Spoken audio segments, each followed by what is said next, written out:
For many Nigerians living with HIV, staying healthy depends on regular access to daily life-saving pills. While treatment is officially free, drug shortages, funding worries, and uneven access mean many patients still struggle to get their medication.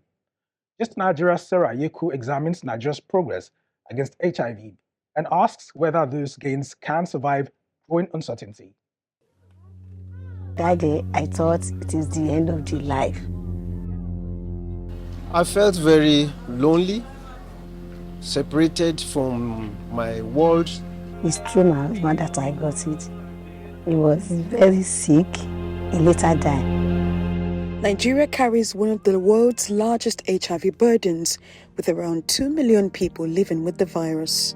And as donor priorities change, who carries the responsibility of ensuring that Nigeria hits its 2030 targets next? We still have millions who are still there in the community that need to be identified. We are in emergency of care and support when it comes to HIV/AIDS.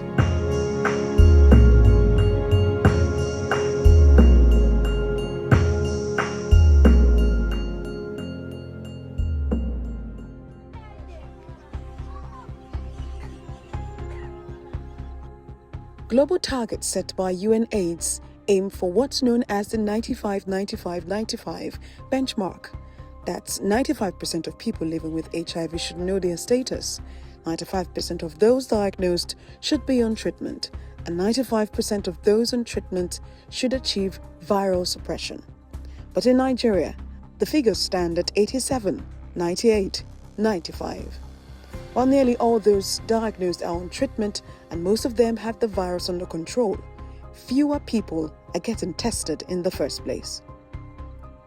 We're making progress because if you consider our data from 2010 to now, there has been some significant decrease in the number of new infections, about 67% decrease in the last decade or thereabout.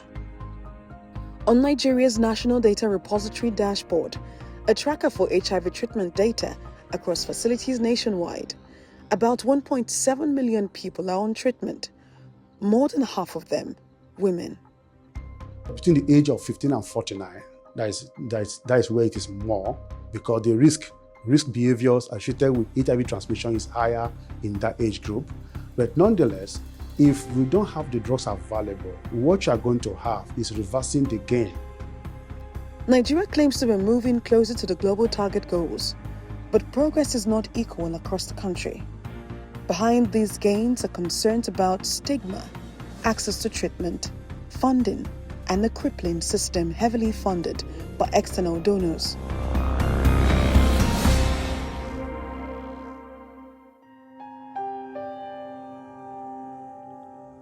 HIV attacks the body's immune system, its natural defense against disease. With antiretroviral drugs, the virus becomes controlled.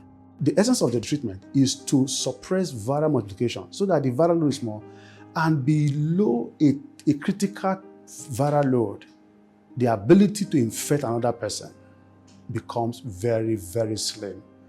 According to the National Data Repository report, Nigeria's heavy burden continues to surge despite mitigation measures by experts. About 20,838 HIV-positive cases have so far been recorded in the first quarter of 2026. Behind the data are real people with distinct journeys of diagnosis, treatment, and survival. I didn't disclose my status to anybody. It's been 20 years since the diagnosis, yet she can't shake off the memory of her husband, who died from the same virus in 2001. Although HIV drugs are free in government hospitals, patients now pay for routine tests and spend more on transportation. They used to give us 6 months, but now they've been giving 3 months since that time. So instead of going to the hospital twice in a year, we are now going 4 times in a year. Across Nigeria, HIV prevalence varies significantly from state to state. In north-central Benue State, prevalence here remains among the highest in the country. When I knew my status, I completely felt isolated for a very period of 6 months. Fabian went for a voluntary test in 2002 and got a positive diagnosis. Now he volunteers as an advocate. Visiting the Bishop Murray Medical Center in Makurdi, the state capital, is a compulsory routine for him and other persons living with HIV. A lot of us are still finding our foot to raise funds to get to buy ARVs. In Southern Rivers State, HIV prevalence remains significantly high, and so does stigma. Once you see an HIV positive, people tell you to be a wayward person, that you don't keep you move about, you do this. HIV is just like any other disease. There's no different. People that have cancer, that have diabetes, it's the same category. We put emphasis on it because it was stigmatized.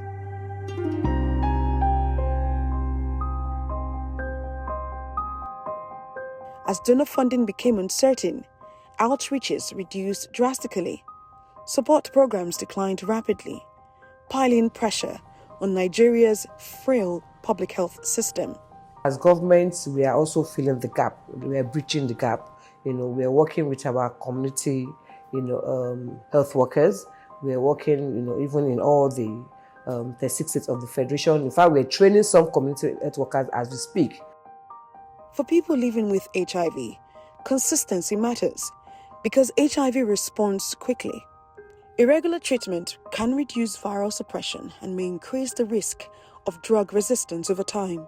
What it means is that the quantity of virus in saliva, the quantity of virus in sperm, the quantity of virus in the blood, in the body fluid increases, such that any contact with a vulnerable place gets infected. So that's why we don't want to reverse the gain.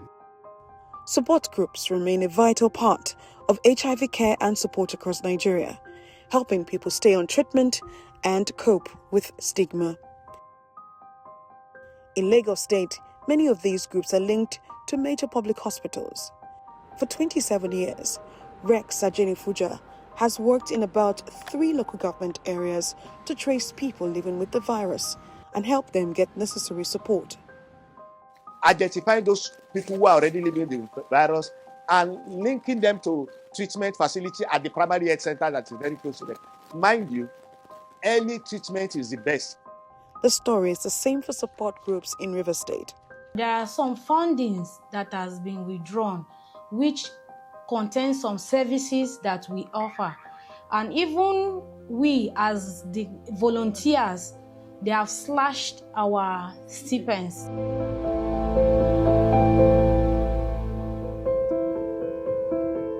Health experts and support groups say the biggest gap is not just supply, but access at community levels. Treatment is a big issue, and when I mean treatment of care and support.